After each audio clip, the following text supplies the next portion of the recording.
everybody, and welcome to today's video.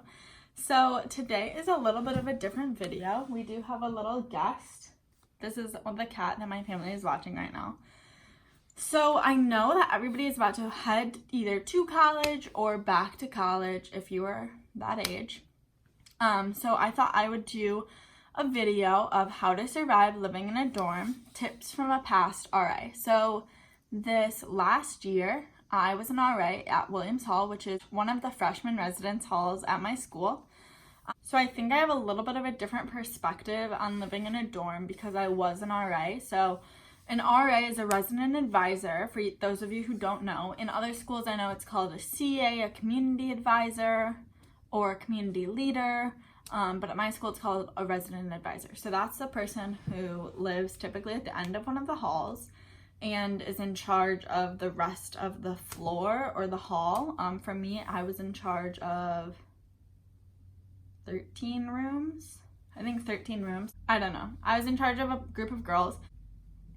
So I thought that I would give some tips for those of you who are about to move in, or if you just want some survival tips for living in the dorms. I'm in my home right now, but I'm about to head there in about 2 weeks.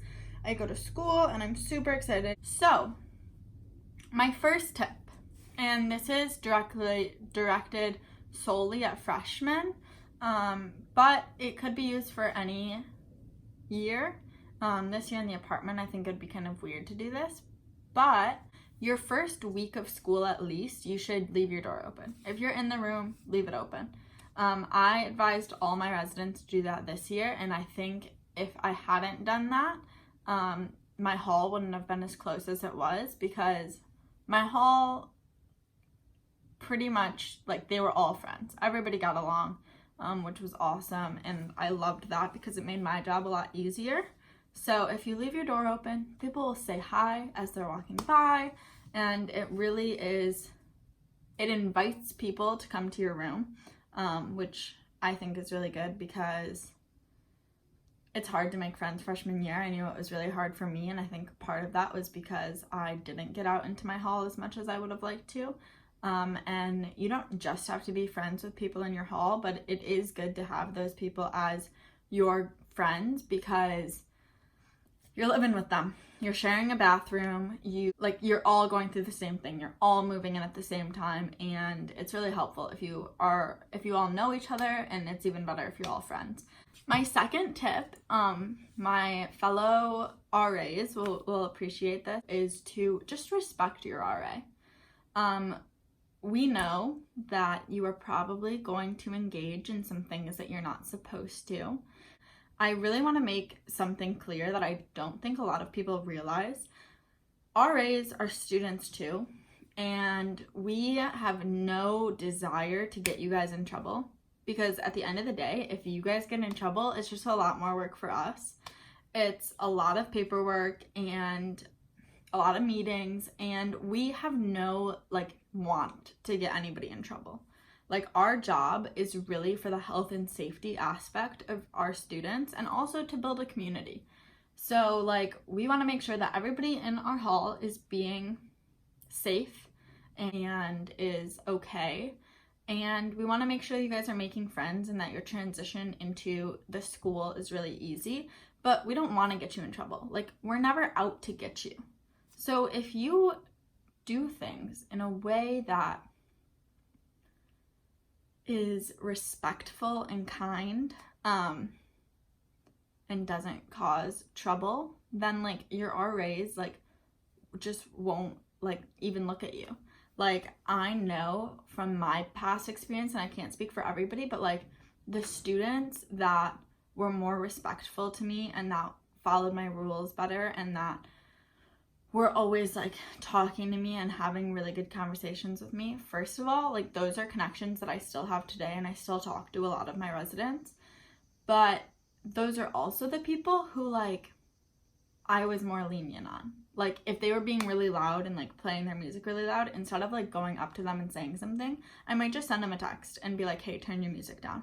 It was a lot easier for me to want to be like respectful back to them if they were first respectful to me.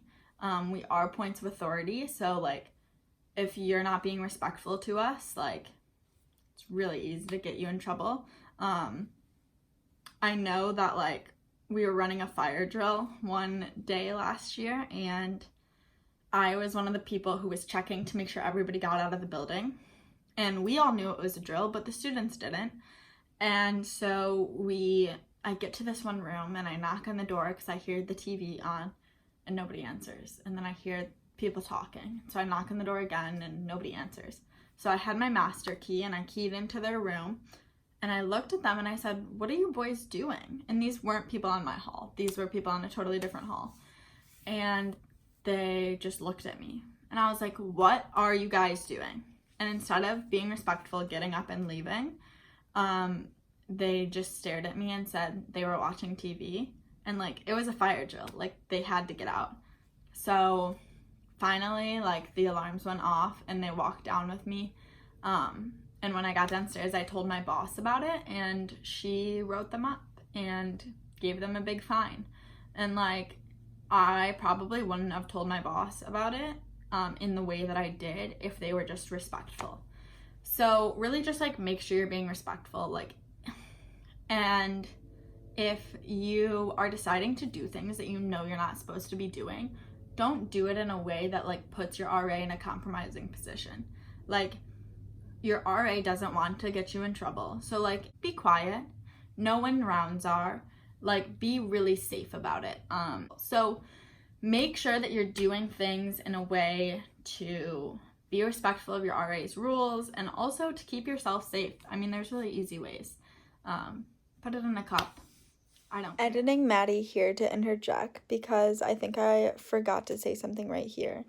And that is that your RA does not decide your consequences. So like, don't get mad if you do something to get yourself in trouble and then you have some consequence to it, because your RA does not decide that. Like, my boss decides that.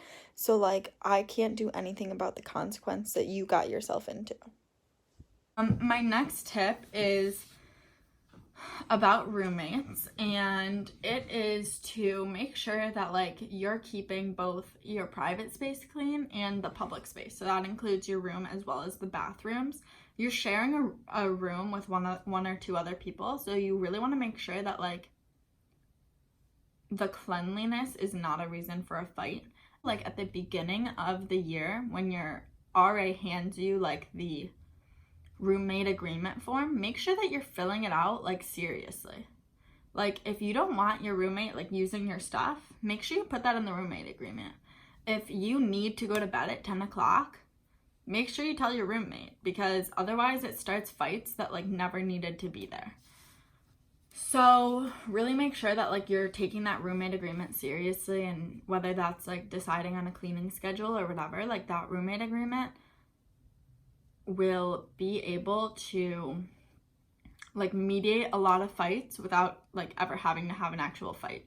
And I know that my school does a roommate mediation, like a roommate agreement where you like decide the rules of the room and everything like that. And if your school doesn't, like say to your roommate, "Hey, like let's make a roommate agreement. Like let's write everything down on a piece of paper and sign it and keep it in the room somewhere."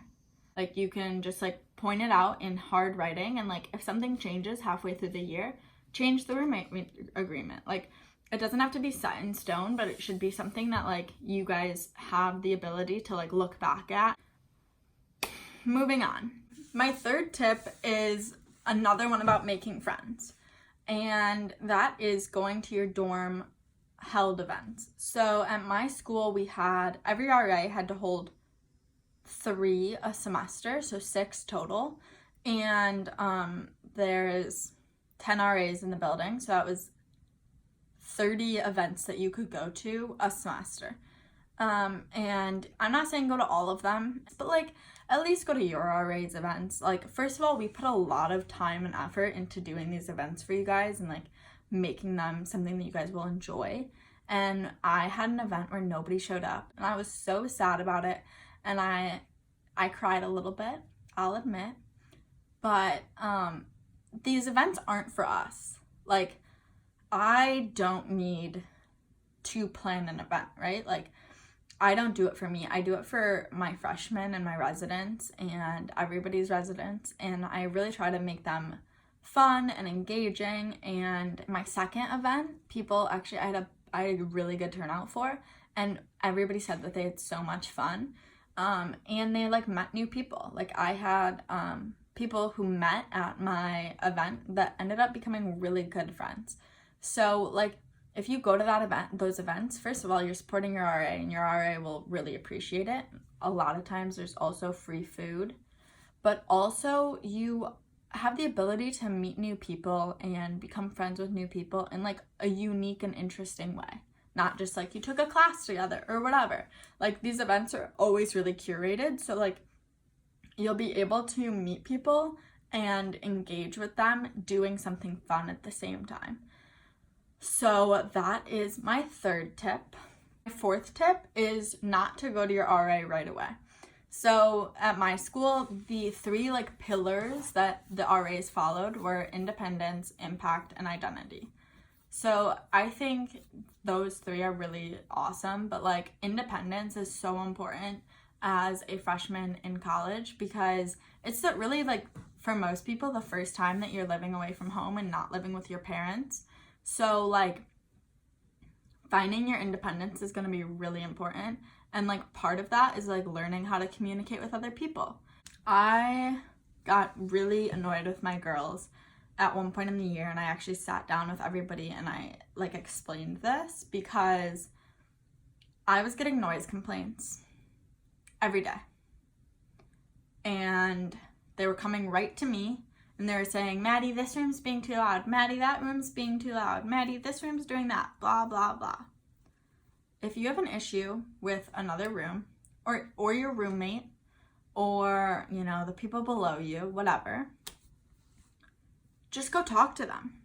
Like, your RA is there to help, yes, but like, you should first try to deal with the issue yourself. So I always told my girls, like, if it's the person next to you, knock on their door first, ask if they can turn down their music or talk a little quieter. And then if they still don't, then you are more than welcome to come to me and I will deal with the situation myself. But it makes it really hard for me to constantly deal with these situations if you're not trying to deal with them on your own first. So I think it's really important that you try to resolve the issue because that really helps grow your independence and it helps you talk to difficult people or easy people, but it helps you to be able to know how to deal with conflict in a really respectful and like helpful way. So definitely don't go to your RA right away. Try to deal with the situation on your own and then come to us. We'll be more than happy to resolve the situation with you or for you, but go talk to them first. We can't deal with 20 noise complaints a night because it's just like it gets out of hand. My fifth and final tip for you guys is about your space. So your space is yours for like 8 months. Whether it's a room or an apartment or whatever, it is your space. And I know a lot of people say that your room is only a place to sleep and that you're gonna do so much outside of your room, which is true. But I moved across the country. So I moved from New York down to Florida. And my dorm was the only thing I had in Jacksonville. Like, that was all it. That was all I had. So it was really important for me to make my dorm feel like home. I was there for 8 months out of the year. I didn't have it like other people did where I could just fly home or drive home because it was too far away and that would have been ridiculous. So it was really important for me to make it feel like home, to make my dorm feel like home. I was there for 8 months out of the year. I didn't have it like other people did where I could just fly home or drive home because it was too far away and that would have been ridiculous.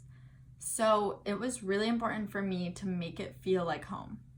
But making that space feel like yours is gonna be so crucial to your mental health. You don't just sleep there. you hang out there with your friends, and you might eat lunch there. You might do your homework there. I know I did my homework a lot in my room. But it's not just a place to sleep. It's your place to unwind. It's your place to relax.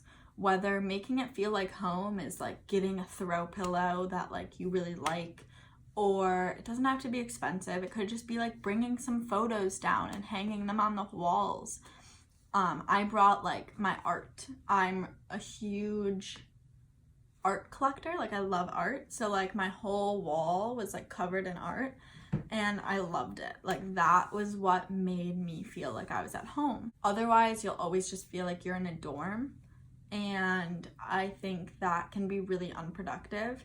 I know I work best when I feel like I'm comfortable and in a good space and in a clean space. So really like make sure that you're making that space yours. Okay, so one more tip for you guys, and this final tip is to talk to your RA. RAs apply and become RAs for the sole reason that they like people. They want to make a difference in freshman lives, maybe sophomore, junior, senior lives, but they want to make a difference in people's lives, and they really care about the school. So I go to Jacksonville University, and I was an RA, and then I became a student ambassador, so I love JU.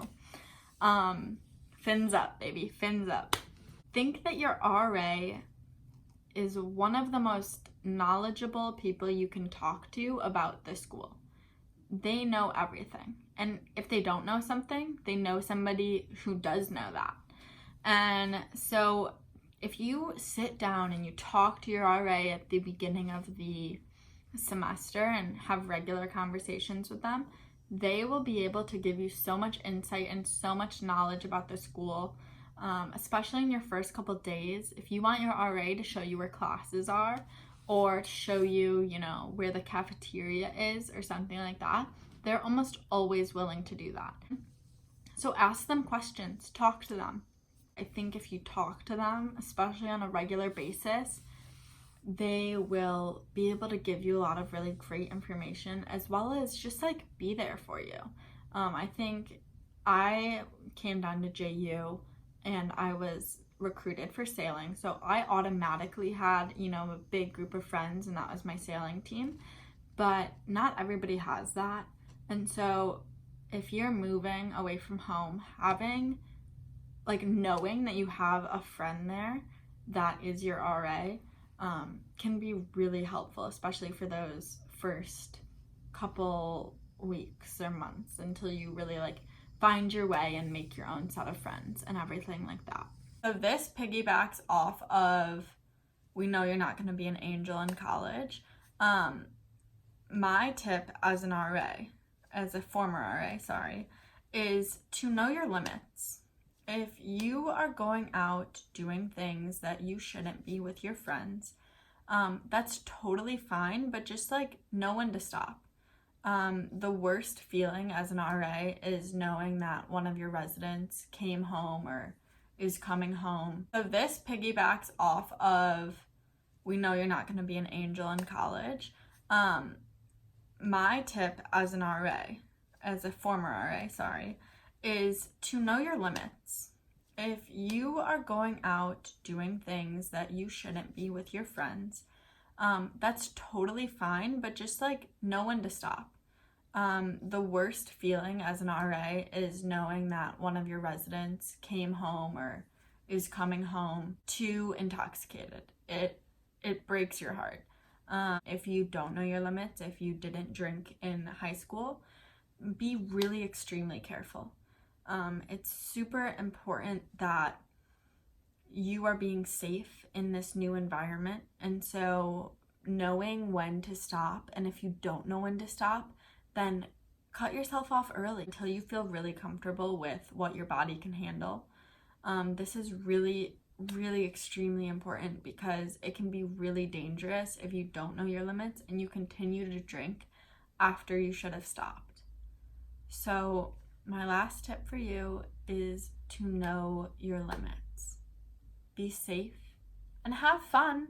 Just know how to be safe in this new So environment. thank you everybody for watching today's video. It was a lot of fun to film. Please, if you have any questions, please leave them down below. If you like this video, give it a thumbs up. And if you want to hear more videos like this, or maybe like stories from when I was an RA or anything like that, let me know in the comments down below. Make sure to subscribe to my channel and have a wonderful day.